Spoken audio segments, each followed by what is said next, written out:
Hello दोस्तों, आप सबका स्वागत है हमारे यूट्यूब चैनल पर। आज हम लोग सीखते हैं 10वीं क्लास का चैप्टर नंबर फर्स्ट, वास्तविक संख्याएं। तो यहाँ पर ना हमारे पास अभाज्य संख्या के गुणनखंड निकालने हैं और HCF निकालना है। फर्स्ट वास्तविक संख्या ना अभाज्य संख्या के गुणनखंड निकालने और HCF निकालना है। तो उसके पहला अभाज्य संख्या क्या होती है? अभाज्य संख्या उसके बोलते हैं जो अपने आप से डिवाइड हो और उस जिसका HCF 1 होता है, जो 1 होता है, जिसका HCF 1 होता है, जो अपने आप से डिवाइड हो, जो संख्या अपने आप से डिवाइड हो और जिसका HCF 1 होता है उसको बोलते हैं अभाज्य संख्या। और अभाज्य संख्या के एग्जाम्पल देखो, 2, 3, 5, 7, 11, फिर 13, 17, 19, फिर 23, ऐसे ऐसे होते हैं ना। ये हमारे अभाज्य संख्या के अभाज्य संख्या है। दो हमारी सम संख्या है लेकिन अभाज्य संख्या भी है। दो हमारी सम संख्या भी है और अभाज्य संख्या भी है। सबसे छोटी सम संख्या अभाज्य संख्या ही हमारी सबसे छोटी अभाज्य संख्या, और ये सम संख्या भी है। ये है ना, अभाज्य संख्या होती है जो अपने में से डिवाइड होती है और जिसका HCF 1 होता है उसे बोलते हैं अभाज्य संख्या। तो अब यहाँ पर ना हमारा HCF होता है, HCF और LCM, HCF and LCM। HCF होता है हाईएस्ट कॉमन फैक्टर, वह बड़ी से बड़ी संख्या जो देगी संख्या को पूरी डिवाइड करे, जो देगी संख्या को पूरी डिवाइड करे होता है HCF। LCM होता है लीस्ट कॉमन मल्टीपल, वह छोटी छोटी संख्या जिसके मल्टीपल होते हैं, यानी यहाँ पर बड़ी संख्या उठाओ लेकिन छोटी जो इस मल्टीपल हो दोनों संख्या से ना। जैसे हमारे पास एक तो 6 और 20 है ना, सॉरी 6 और 20 है, तो इसका अपने HCF और LCM निकालने हैं। तो जब भी HCF और LCM निकालने हो ना इस वास्तविक संख्या में, तो अभाज्य गुणनखंड विधि से निकालेगा HCF और LCM। ये बात नोट करना, HCF और LCM अभाज्य गुणनखंड विधि से निकालेंगे।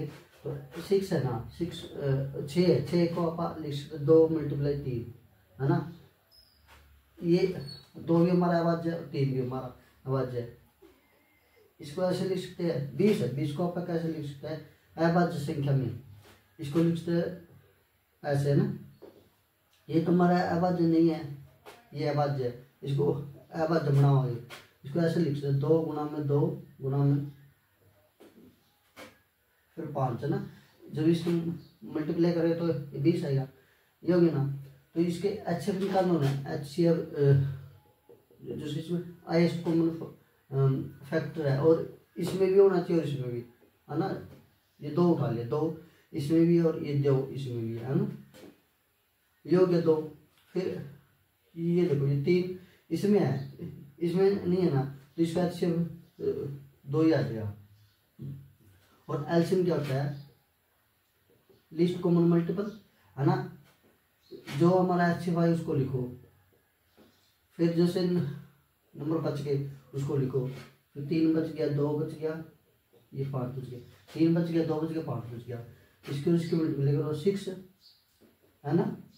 फिर इसको इसकी 10 बना लो, 10 मल्टीप्लाई, फिर इसकी और इसकी मल्टीप्लाई करो, यहाँ पर 60। ये देखो 60 LCM आ गया ना इस संख्या का। ये 60 ये इसका भी मल्टीपल और ये इसका भी मल्टीपल है। मल्टीपल का मतलब हो गया लगातार संख्या से गुणा करना, यानी इसको जब 10 के साथ मल्टीप्लाई कर लेना तो जब 60 आएगा, और इसको जब अपन 3 के साथ मल्टीप्लाई करेगा जब 60 आएगा। ये होता है मल्टीपल और ये फैक्टर मंत्र है।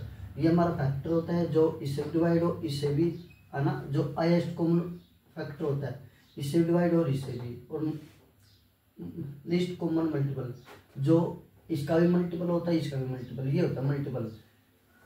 तो अब सवाल देखते हैं आगे। जैसे एक्सरसाइज का 1.1 का जो सवाल है ना, ये है 140। तो ये अपन अभाज्य गुणनखंड विधि से अपन सवाल निकालने।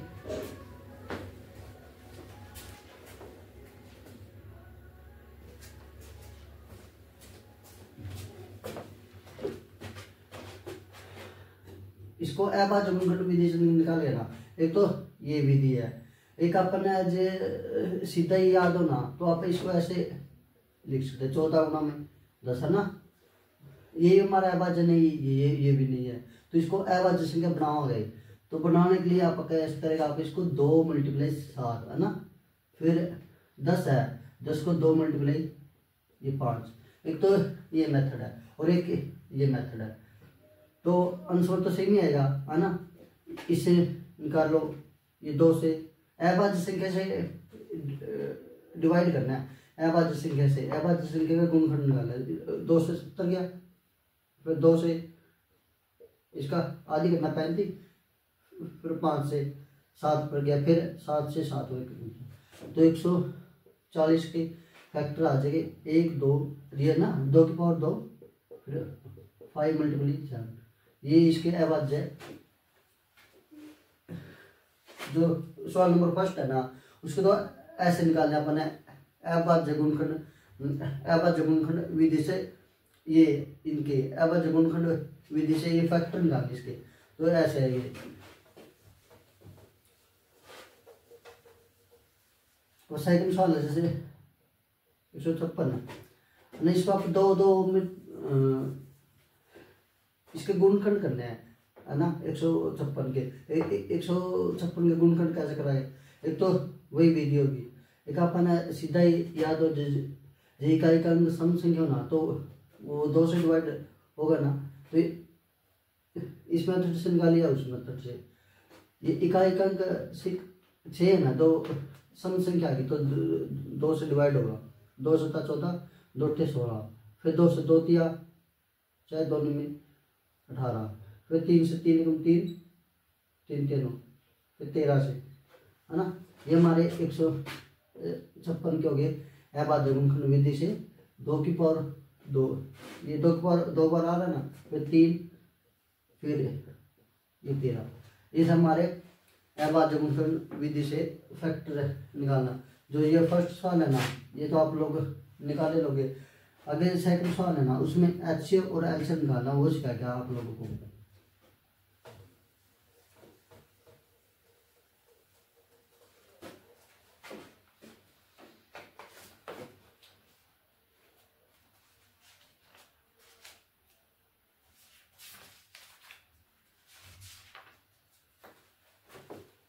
जैसे हमारे पास है 26 और 91, ये है, इसका एचसीएफ निकालना और एलसीएम निकालना और जांच भी करनी।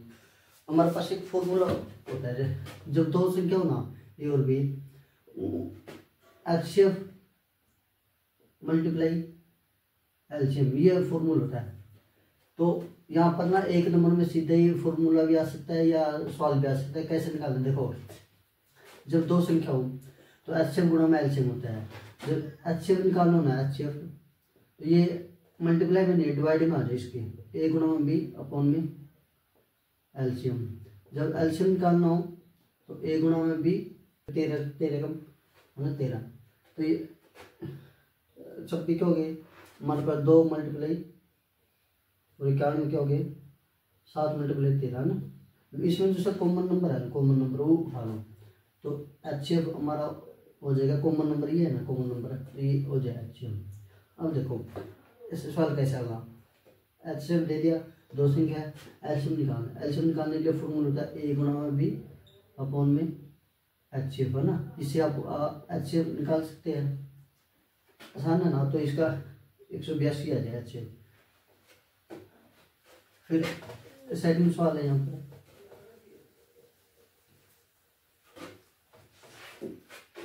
सवाल आपने निकालना है, ये थर्ड सुनत है, तो इसका एचसीएफ और एलसीएम निकालना ना, इसको ऐसे वही अभाज्य गुणनखंड विधि से है ना, अभाज्य गुणनखंड विधि से निकालेगा एचसीएफ और एलसीएम। तो 2 से क्या, ऐसे 2 2 2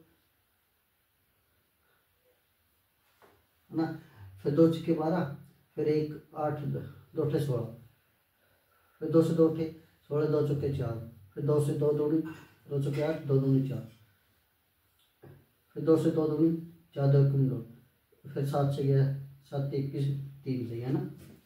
ये ऐसे ही ये भी ऐसे निकालने अभाज्य गुणनखंड विधि से ना, अभाज्य गुणनखंड विधि से। ये 2 से क्या 2 सत्ते 100 दी 2 दूनी 4 2 सत्ते, फिर 3 से क्या 3 3 9, फिर 3 से क्या 3 एकम, फिर 3 3 9 है ना, फिर 3 एकम 3। ये हो गया ना हमारा अभाज्य। तो इसमें से जैसा कॉमन है उठा लो HCF हमारा, HCF जैसे कॉमन है ये 2 कॉमन है 2, और कौन सा कॉमन है, और कॉमन है ये 3 कॉमन है, ये 3। तो HCF आ जाएगा इसका 6 है ना, और एलसीएम निकालने के लिए इसके और इसके मल्टीप्लाई करो, इससे डिवाइड करो, एलसीएम ऐसे ऐसे आ जाएगा। तो A गुणा बी अपॉन में HCF। तो ये सीधे 1 नंबर में सवाल आता है एमसीक्यूज में, सीधे ऐसे निकालना है जब 2 संख्या दे रखी हो और HCF दे रखे हो। एलसीएम का फॉर्मूला होता है A मल्टीप्लाई B अपॉन में HCF, ये होता है हमारा।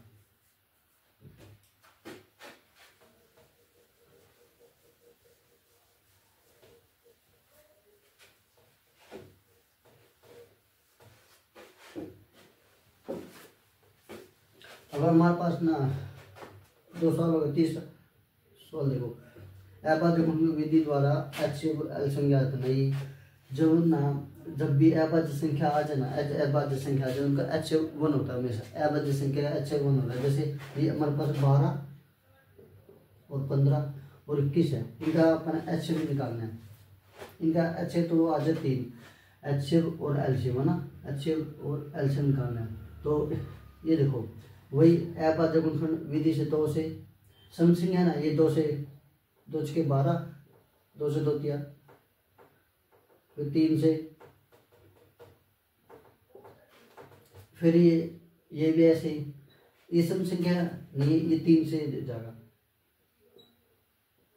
ये 5 से, फिर ये 21 है ना, ये भी सम संख्या नहीं है, सम संख्या नहीं है, विषम संख्या। तो ये 2 से नहीं जाएगी, 3 से, 3 था किस 3 फिर 7 से गया, सॉरी ये जल्दी जल्दी में 7 एक में 7 है ना।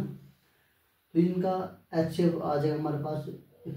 इनमें जैसे कॉमन 3 नंबर में हमारे पास 3 कॉमन है ना 3 आ जाए, और एलसीएम निकालने के लिए 3 जो HCF आए उसको लिखो, दूसरी संख्या बच गई उसको लिखो, ये बच गया 2 मल्टीप्लाई और ये बच गया 5 मल्टीप्लाई और ये बच गया 7 मल्टीप्लाई है ना। इसकी मल्टीप्लाई करनी है। मल्टीप्लाई करने के लिए जब मल्टीप्लाई करने के लिए 10 बना लो, 10 बना लो 10, फिर इसकी उसकी 6 और इसके साथ 42 और ये 0 700 420 एलसीएम आ जाएगा हमारा 420 और ऐसे भी आ जाएगा। तो जब 3 संख्या आ जाए ना, जब ऐसे निकालते हैं, जब 2 संख्या आ जाए तो फॉर्मूला से निकालते हैं। ये 3 संख्या है तो ऐसे निकालते हैं हम लोगों का एलसीएम। और जब भी हमारे पास अभाज्य संख्या आ जाए ना, अभाज्य संख्या, तो उनका HCF 1 होता है, HCF तो 1 होता है। जैसे ये संख्या 17 23 29 है, ये है। तो अपन ये इसका HCF निकालना है। HCF तो